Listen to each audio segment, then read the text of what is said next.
Pertahanan pantai adalah salah satu konsep yang dianut oleh Indonesia, khususnya TNI Angkatan Laut.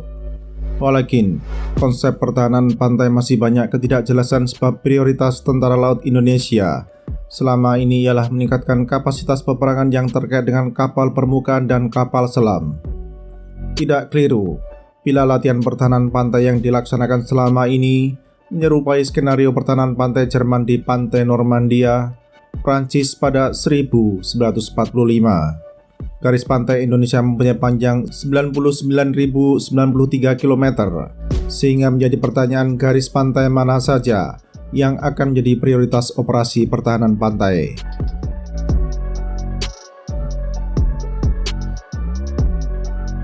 Bagi kekuatan militer negara kaya, operasi amfibi masa kini dan masa depan bukan lagi meniru gaya USMC menyerbu pantai-pantai di Samudra Pasifik yang dikuasai Jepang saat Perang Dunia Kedua. Bukan pula melakukan replikasi gaya US Army, British Army, dan Canadian Army menaklukkan pantai Normandia yang dikontrol oleh Jerman di masa Perang Dunia Kedua. Operasi amfibi kini tidak lagi membutuhkan tumpuan pantai, sebab pasukan pendarat didaratkan langsung ke daratan di belakang pantai, memanfaatkan wahana udara seperti rotorcraft dan atau pesawat tilt rotor seperti MV-22. Strategi demikian dinamakan Ship to Objective Maneuver atau STOM yang diharapkan mengurangi korban jiwa hanya gara-gara memperebutkan pantai seperti konflik besar di abad ke-20.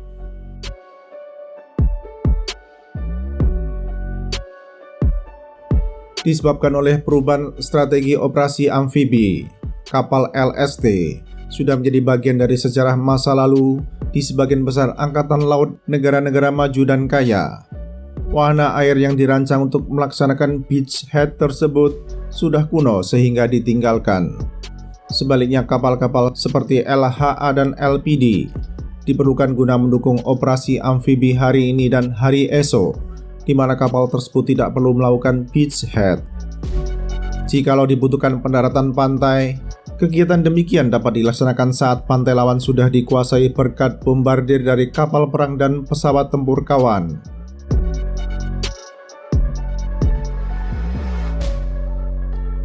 Operasi pertahanan pantai masa kini dan masa depan bukanlah pekerjaan yang mudah bin gampang sebab kemajuan teknologi membuat sistem senjata yang digunakan untuk menghancurkan sistem pertahanan pantai semakin maju. Urusan pertempuran dalam pertahanan pantai bukan saja terbatas pada domain hard kill, tetapi merambah pula pada ranah soft kill. Soft kill yang dimaksud ialah medan peperangan mencakup pula ruang gelombang elektronika dan cyber, di mana bila pihak yang bertahan tidak berdaya menghadapi serangan soft kill, maka semakin mudah untuk meruntuhkan kemampuan hard kill kubu tersebut. Soft kill yang lumpuh membuat sistem komando dan kendali menjadi runtuh juga.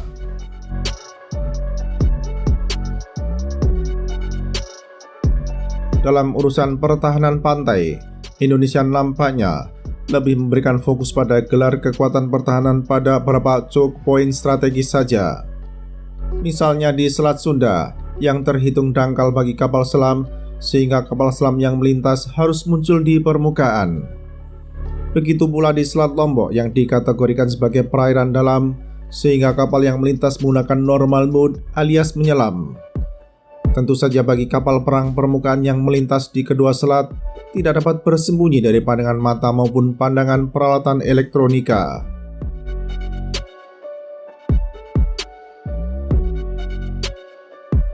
Program akuisisi rudal pertahanan pantai telah diakomodasi dalam Blue Book 2020-2024. Walaupun program tersebut tidak dapat terlaksana sebab tidak mendapatkan penetapan sumber pembiayaan dari lapangan banteng. Terkait dengan urusan rudal pertahanan pantai, Tentara Laut Indonesia telah mengusulkan kepada Kementerian Pertahanan agar dapat diakomodasi dalam daftar rencana pinjaman luar negeri jangka menengah RPLNJM 2025-2029, sehingga tidak tertutup kemungkinan bahwa kegiatan tersebut akan di-carry over ke dalam program pembangunan kekuatan pertahanan Tempo 2025-2029 di mana Blue Book periode ini sampai sekarang berkategori top secret. Boleh jadi, jika tidak ditetapkan sebagai top secret, maka program itu akan disabotase oleh agen-agen asing yang tidak suka melihat Indonesia maju.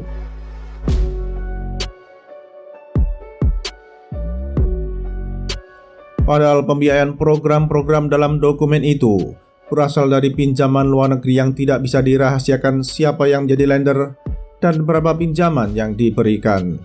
Lapangan Banteng pun tidak dapat merahasiakan pinjaman utang tersebut, sebab utang itu bersifat komersial.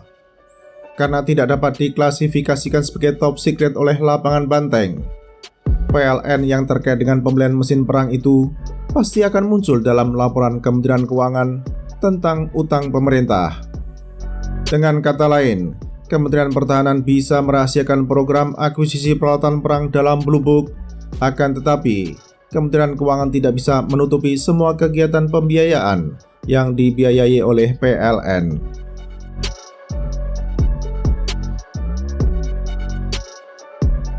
Menyangkut program rudal pertahanan pantai, salah satu negara yang terus-menerus menawarkan solusi ialah Kampung Tuan Takur.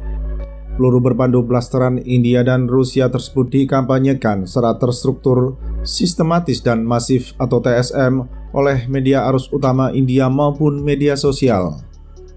Disebabkan oleh sifat TSM pula, tidak jarang muncul misleading atau bahkan hoax tentang ekspor proyektil berpandu dengan kecepatan supersonik itu ke Indonesia.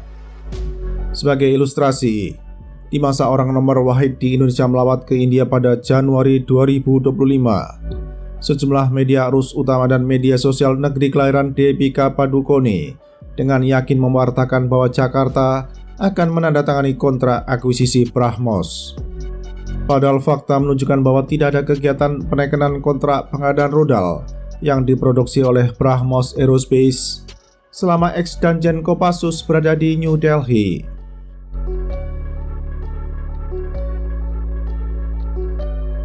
India bukan satu-satunya negara yang mengincar pasar rudal pertahanan pantai Indonesia. Ada pula yang menawarkan rudal Atmaja kepada Indonesia bagi kepentingan pertahanan pantai.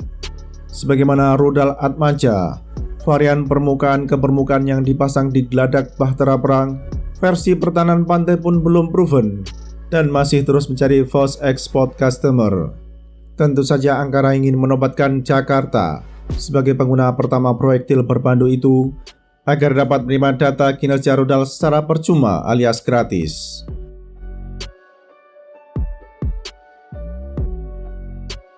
Muncul juga pesaing BrahMos dan Atmaja yakni Kasik yang menyodorkan CM401 yang tercatat sebagai peluru berpandu dengan kecepatan hipersonik. CM401 ialah varian rudal B611 dan satu keluarga dengan proyektil berpandu Bora yang diklaim oleh Turki sebagai murni buatannya. Sampai sekarang belum ada negara lain yang rela dan ikhlas menyandang status sebagai first export customer bagi rudal yang mempunyai jarak hingga 290 km tersebut. Jakarta mungkin ingin jadi first export customer merangkap kelinci percobaan Beijing dengan rencana akuisisi CM401, sebab peluru berpandu tersebut diusulkan oleh Tentara Laut Indonesia kepada Kementerian Pertahanan untuk dibeli.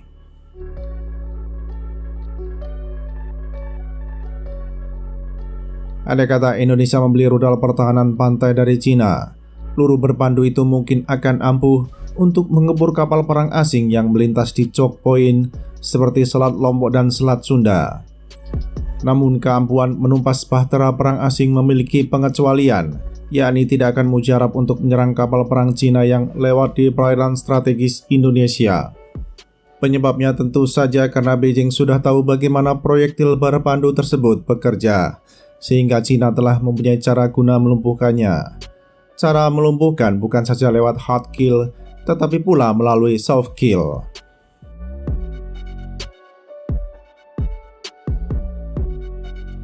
Di antara syarat pengadaan mesin perang yang kini dilupakan oleh para pengambil keputusan di Jakarta adalah pertimbangan kepentingan nasional yang dipadukan dengan tinjauan geopolitik.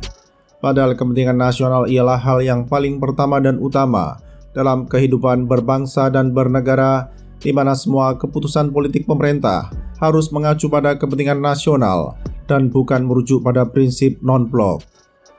Prinsip non-blok harus dikanyang dalam urusan akuisisi sistem senjata, sebab hal demikian kontra kepentingan nasional.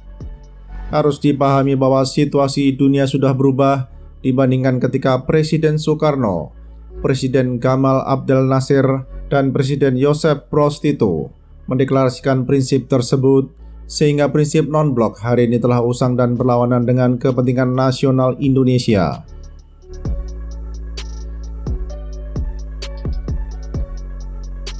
Situasi geopolitik menunjukkan bahwa Cina masih sangat haus dan lapar guna mengendalikan seluruh wilayah Laut Cina Selatan termasuk ZEE Indonesia.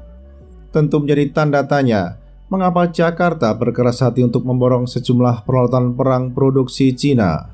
Apakah didorong oleh iming-iming alih teknologi yang sebenarnya tidak signifikan bagi kemajuan industri pertahanan Indonesia? Apakah karena faktor compliance? Karena Cina tidak peduli urusan tersebut dibandingkan dengan negara-negara lain? Apakah disebabkan Indonesia terlalu naif memahami geopolitik sekaligus perkiraan perkembangan lingkungan strategis dalam 20 tahun mendatang? Ataukah kini Indonesia sudah masuk dalam camp Cina walaupun di luar sana masih gembar-gembor soal prinsip non-blok?